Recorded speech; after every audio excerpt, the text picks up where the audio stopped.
বন্ধুরা, আজকে তোমাদের সাথে একটা পিওর ভেজ রান্না শেয়ার করব। সেটা হলো যে বুটের ডালের বড়া দিয়ে আলু ফুলকপির ঝোল। তো চলো তাহলে তোমাদের সাথে রেসিপিটি শেয়ার করি। আর হ্যাঁ, আমি রিমিস ডেইলি লাইফে তোমাদের সকলকে স্বাগত জানাচ্ছি। তো চলো রেসিপিতে চলে যাওয়া যাক। প্রথমে আমি বুটের ডালগুলো ভালো করে বেটে ফেটিয়ে নিয়েছি। তারপরে দেখতেই পেলে বড়ার আকারে করে নিয়েছি। এরপর একটা মশলা রেডি করেছি, মরিচের গুঁড়ো, হলুদের গুঁড়ো, লবণ, জিরা গুঁড়ো, এই আর কি।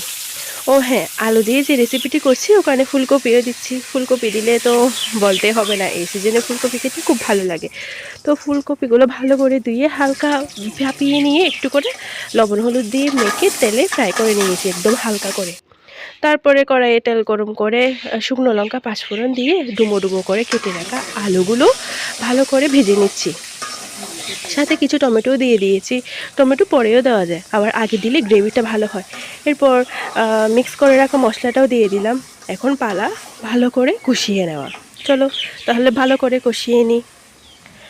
এই তো মশলা কষানো হয়ে গেলে দিয়ে দিচ্ছি পরিমাণ মতো জল। জলের পরিমাণটা একটু বেশিই দিতে হবে, কারণ ওই যে বড়ার তরকারি, বড়া তো আবার জল টানে।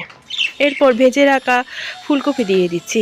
এরপর যে ফুলকপি দিচ্ছি, কারণ শুরুতে দিয়ে দিলে ফুলকপিগুলো নরম হয়ে যেত। পানি ফুটে ওঠার পরে দিয়ে দিলাম ভেজে রাখা বড়া, তারপরে টমেটো, আর শেষে দিয়ে দিচ্ছি ধনেপাতা। বোঝো এই তরকারিটা খেতে কীরকম হয়েছিল? খেতে খুব ভালো হয়েছিল।